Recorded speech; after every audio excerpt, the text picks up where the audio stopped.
Je suis le président de l'association AVEC. Je vais te raconter un peu cette histoire. Mais avant cela, j'aimerais te souhaiter la bienvenue à Chide. Voilà, et puis te faire découvrir un beau chantier qui se situe juste derrière moi. On est en train de refaire un bout de toit en lave, le toit du transept nord. Voilà, c'est une belle réalisation en cours, c'est un bel ouvrage qui se fait. Ça fait 4 ans qu'on est dessus. Ça a commencé, figure-toi, par un coup de foudre. Parce que la foudre est tombée sur le clocher le 9 août 2014. Il y a quelques ardoises qui ont volé. Et puis, lorsqu'on est monté réparer tout ça, on est allé voir de près le toit de l'église. Et c'est là qu'on s'est rendu compte que le transept nord était dans un état de délabrement assez avancé. Donc, tout un processus pour arriver à aujourd'hui où la réalisation se fait. Et on est très heureux de cet aboutissement. Et tu as la date de construction de l'église? Alors, on dit que c'est autour de 2150.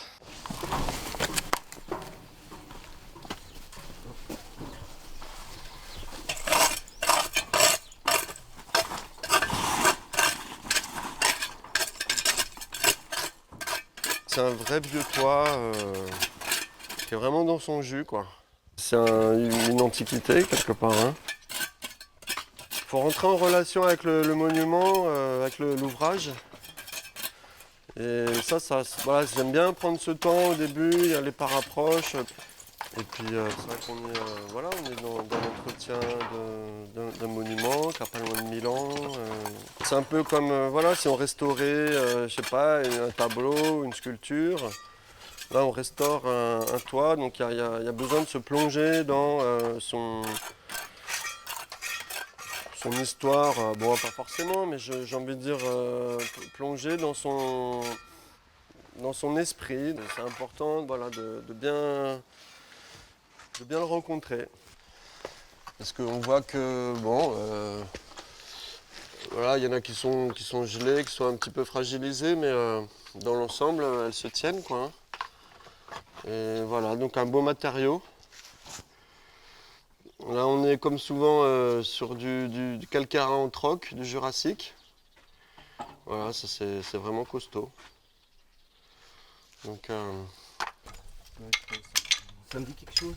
Dès qu'on a eu conscience de cette dégradation, on s'est mobilisé entre Chidois et on a commencé effectivement par créer une association de valorisation de l'église de Chide. On a commencé à lancer une souscription avec le concours de la Fondation du patrimoine.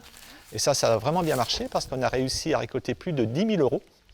C'est une grosse somme. C'est une grosse somme. Et puis j'en profite pour remercier tous les généreux donateurs là, qui ont contribué. Vraiment, C'est des gens du village ou c'est... des gens du village et puis des amis de Chide, quoi. On a sollicité l'État, on a sollicité le Conseil général en leur demandant des subventions. Et puis ces démarches ont aussi abouti favorablement. Ce qui fait qu'on a pu recueillir suffisamment d'argent pour pouvoir demander à Martin d'intervenir. Voilà, il y a un bel ouvrage qui se réalise maintenant. Voilà, bon ça c'est classique, hein, les toits exposés au nord vieillissent plus vite. Hein. Ouais, on voit qu'il a quand même un petit peu souffert ce toit. On voit qu'il y a des laves congelées, donc bon avec le démoussage, les débris sont partis. Ouais, des joints qui étaient un peu trop larges. Donc voilà, ce qu'on veut c'est que l'eau rentre pas forcément, c'est une couverture. Les laves en bordure, en rive, elles sont taillées avec un épaulement. C'est-à-dire que là on a l'extrémité de la lave, de la couverture. Et là, un épaulement pour venir rejoindre le nu du mur. Il y a comme un chaînage d'angles, c'est-à-dire que un rang sur deux, on a des croisements de joints, donc une pierre large, une pierre moins large, une pierre large, une pierre moins large. Voilà, ça c'est important de respecter ça. Bon, même si ça a travaillé, on voit que les rangs sont quand même assez réguliers. On voit que ça a vieilli, hein, on voit que c'est vieux, mais ça a quand même été bien fait à la base.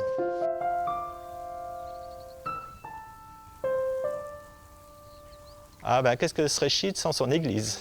À la fois c'est le cœur, c'est l'âme de Chide. Pour la plupart des familles de Chide, c'est quand même le lieu où il y a eu pas mal de célébrations. Donc ça fait partie, ça rentre dans l'histoire des familles. Et puis c'est un bel ouvrage. J'ai lu récemment sur un petit descriptif que l'église de Chide, elle est considérée comme charmante. C'est vrai. Charmante, voilà. Celle-ci, elle est saine. Celle-ci, elle est saine, on peut garder, on peut les garder, elle n'est pas jolie. Mais elle est saine, elle sonne encore, quoi. Donc pour bricoler, je sais pas, des fois ça peut...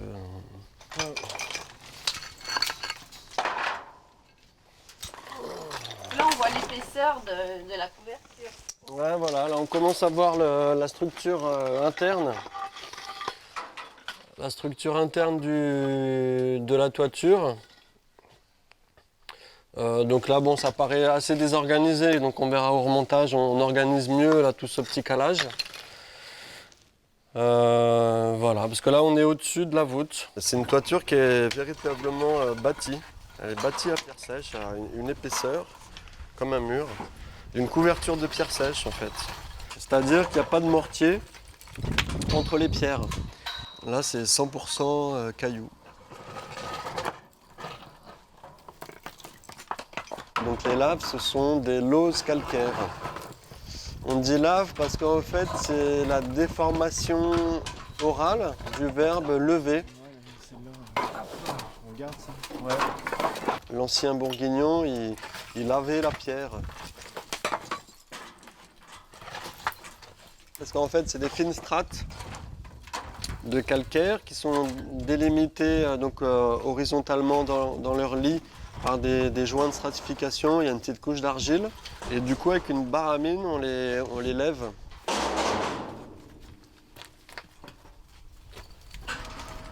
Comme on dit la pierre. On lave la pierre au lieu de on lève la pierre.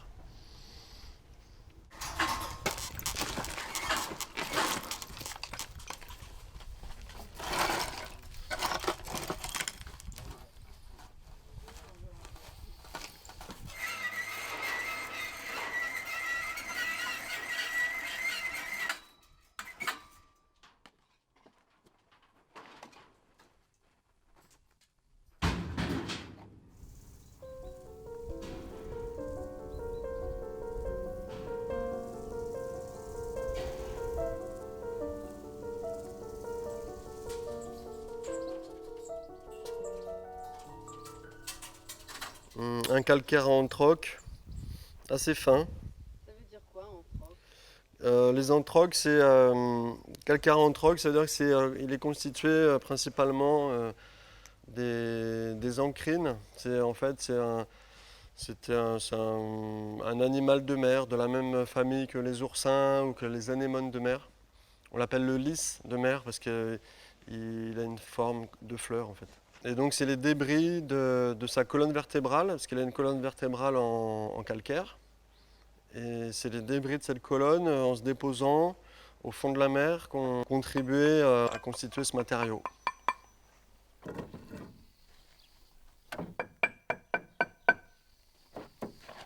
que tu fais là, Martha? Donc là, je fais sonner les pierres, un petit peu pour faire connaissance, pour tester de leur qualité. Parce qu'une bonne pierre, elle sonne. Surtout les lauses, comme ça, fines, compactes. C'est une des qualités de la pierre, c'est de pouvoir émettre des sons quand on les percute. Et ça chante à l'oreille, ouais, c'est sympa, c'est agréable. C'est vraiment une mélodie. Ça sonne joliment, mais il n'y a pas besoin. Le son, il va déceler des défauts éventuels. C'est-à-dire que la pierre, idéalement, elle est dense, elle est compacte, homogène. Donc là, le son va se propager dedans et donc transmettre l'onde de choc. Par contre, si on a des fêlures, si on a une pierre qui se délite, si on a finalement une poche de vide à l'intérieur de la pierre, ça sonne creux, le son ne se propage pas. C'est une façon de sélectionner, trier les pierres. Ça pourrait faire une lave de rive. Les laves de rive ici en Bourgogne, elles sont taillées ce qu'on appelle en oreille de cochon. C'est-à-dire qu'on fait un épaulement. Les laves de rive, on les met de côté.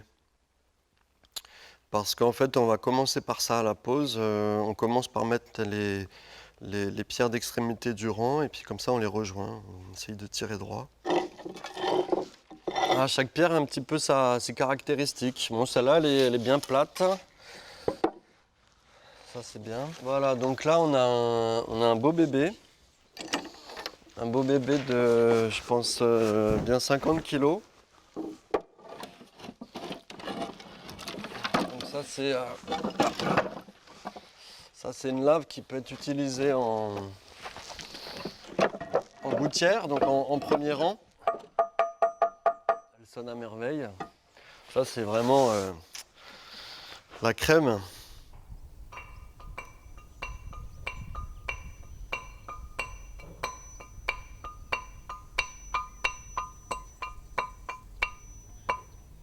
Super, super. T'entendais quoi comme note là? C'est un tierce mineur, c'est quoi? Do dièse mi.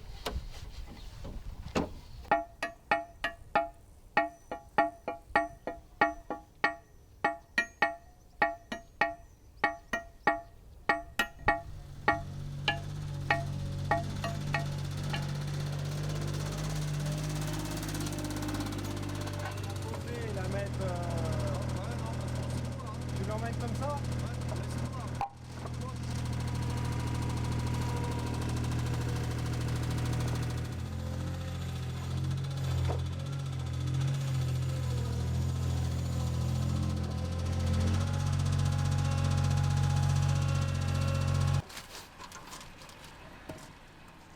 Donc là, cette pierre, qu'est-ce qu'elle dit? Elle dit que c'est pas trop mal. On avait là, sur le rang inférieur, on avait un petit peu une pente là, vers l'extérieur. Bon, c'est jamais complètement linéaire, quoi. C'est pas du carrelage. Là, les pierres, elles ont des formes plus ou moins régulières. On va descendre, mais on va pas être aligné. Voilà, donc en fait, tout du long, on a ces cordeaux là qui nous donnent la pente générale du toit. Donc on doit venir les frôler, on doit venir à fleur. On doit venir à fleur pour qu'à la fin, on ait un toit qui soit plan, qui n'ait pas des creux, des bosses. Il faut vraiment qu'on trouve les pierres dont la forme correspond au rendu dessous. Si tu en trouves une qui est un peu cintrée, comme ça, un peu galbée, qui vient épouser là, cette forme. Voilà, donc là on en a une là qui part en fin là comme ça. Donc celle-là, où est-ce que je vais la mettre? Je peux peut-être l'essayer là. Sur celle-ci là. Là ça appuie pas. On essaye. Là je vais la poser comme ça. Donc le cordeau, il faut que je la remonte en plus.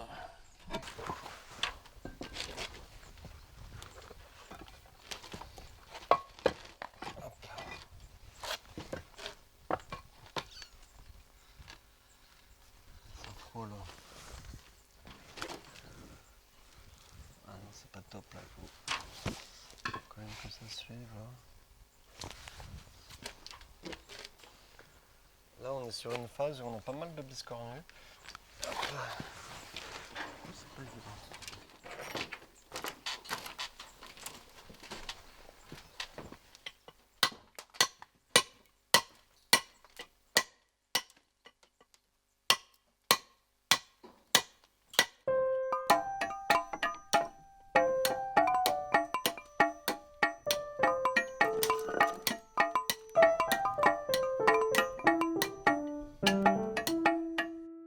Alors Julien, tu es notre apprenti lavier sur ce chantier.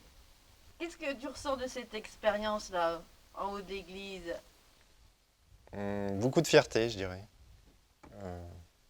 De pouvoir contribuer à la sauvegarde du patrimoine et la noblesse du métier. de pouvoir travailler avec ses mains. Comme disait Martin, de ne pas faire du carrelage, pas empiler des blocs, mais travailler, oui, aussi bien avec sa tête qu'avec ses mains. Je pense que la vraie noblesse de ce métier, c'est ça. C'est le mental et lier le geste à la réflexion. Et quelque part, quand on est passionné du patrimoine, on est aussi passionné où on est reconnaissant vis-à-vis des hommes qui y ont participé. Donc oui, on est dans une lignée en fait. On est se dire que ce toit, peut-être 150 ans auparavant, il y a quelqu'un qui est monté et qui a fait la même chose que nous, c'est assez émouvant. Ouais, je vous ai pas parlé de mon têtu. Ça, donc j'ai pas trouvé de petit nom, mais je pourrais presque, parce qu'on a une relation bien particulière. C'est un super outil que j'ai trouvé chez Emmaüs. Et ouais, c'est vraiment l'outil idéal qui me correspond. Le lavier, il n'est pas efficace s'il n'a pas son outil personnel. Ouais, bah, un petit peu comme tous les métiers de l'artisanat, j'ai envie de dire, hein. C'est vrai que l'outil, c'est, comme on dit, le prolongement de la main. Et donc, c'est vrai que si on n'a pas l'outil adéquat, ben, on est handicapé en fait, hein. Une lave, c'est comme une tuile, elle est là pour guider l'eau du haut vers le bas. Donc on aménage sa forme en fonction de ça. Alors, présente-nous ta pierre. Ok, donc voici une lave type.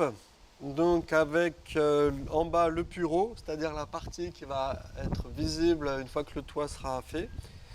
En bas du pureau, on a le chanfrein, c'est-à-dire qu'en fait, à la taille, on va casser l'arête supérieure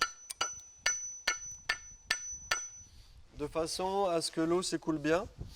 Et en dessous, l'arête inférieure, elle reste intacte. La façon dont on utilise le marteau, là, c'est un percuteur, en fait, le marteau. On l'utilise un peu à la façon des hommes préhistoriques, même du paléolithique, hein, on peut remonter au paléolithique, quand ils taillaient les silex. Donc ils avaient le silex pour faire l'outil, et ils avaient un percuteur. Et en fait, ils détachaient comme ça des éclats. Et détacher des éclats, ben, je peux le faire, hein, je vais vous faire un outil tranchant. Donc on tape sur le champ. Voilà, on tape dans un sens, puis après dans l'autre. Et comme ça, on va avoir une arête.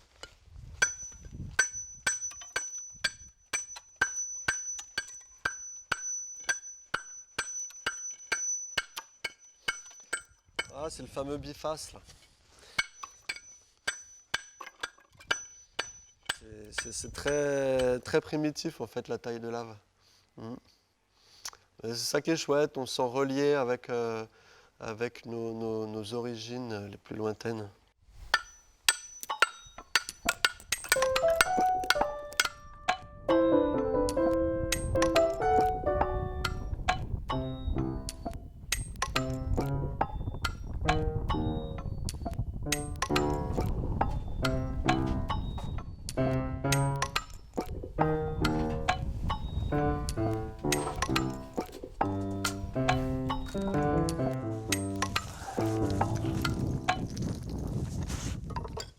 Alors, t'en es où? Donc là, c'est la 4e semaine de chantier. J'en suis donc à avoir terminé la plus grande partie, qui est d'un bout à l'autre là du clocher. Et donc là, je fais cette petite partie qui rejoint l'autre versant du toit. Là, on est bien en prise, en contact avec les éléments. Là, un petit peu la pluie ce matin, là le vent. Ça, c'est le bénéfice du travail en hauteur sur échafaudage. On est bien au contact des éléments. On a la jolie vue. C'est presque un privilège, ouais. On a mis Donc voilà, c'était sympa de rejoindre les deux versants, là, le vieux puis le neuf. C'est sympa, ce sera bien de revenir en touriste, voir aussi le chantier, l'ouvrage s'incorporer, parce que bon, même si c'est de la lave d'occasion, là un petit peu retravaillé, il y a une patine qui va revenir, une intégration qui va se faire. Voilà, donc l'idée, comme c'est de la restauration, c'est que ça soit discret en fait, que ça fasse pas trop neuf et qu'assez rapidement ça puisse s'intégrer dans le paysage.